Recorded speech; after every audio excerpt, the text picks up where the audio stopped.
Hi hello ఈరోజు ఎండలు ఎక్కువ ఉండడం వల్ల ఇంట్లో ఉన్న గింజలన్నీ ఎండబెట్టాలని స్టార్ట్ చేసింది నానమ్మ. పెసర్లు, కందులు, ఇక్కడ బెబ్బర్లు ఎండబెట్టింది, ఇక్కడ పెసర్లు ఎండబెడుతుంది. ఎప్పుడు ఏదో ఒక పని చేస్తూనే ఉంటుంది. పెద్దవాళ్ళు ఇంట్లో ఉండడం వల్ల ఎంత పని చేస్తారు అనేది తెలుస్తుంది.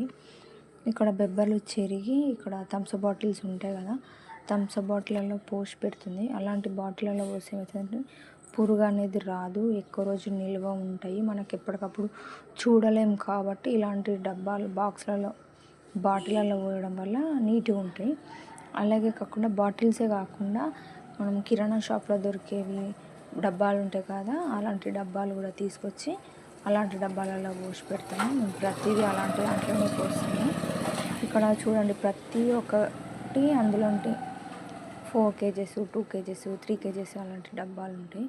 అన్నీ అలాంటి డబ్బాలలోనే పోసి పెడతాము. పురుగు కోసం మెయిన్ పురుగు అనేది రాదు, ప్రతిదీ మేము అలాంటి దాంట్లోనే పోసి పెట్టేస్తాము.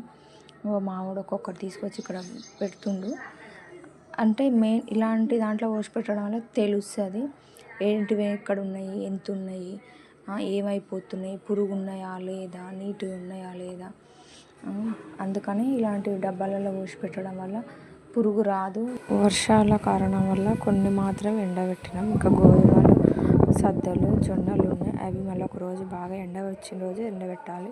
ప్రస్తుతానికి నచ్చినట్టయితే లైక్ అండ్ షేర్, సబ్స్క్రైబ్ చేయండి.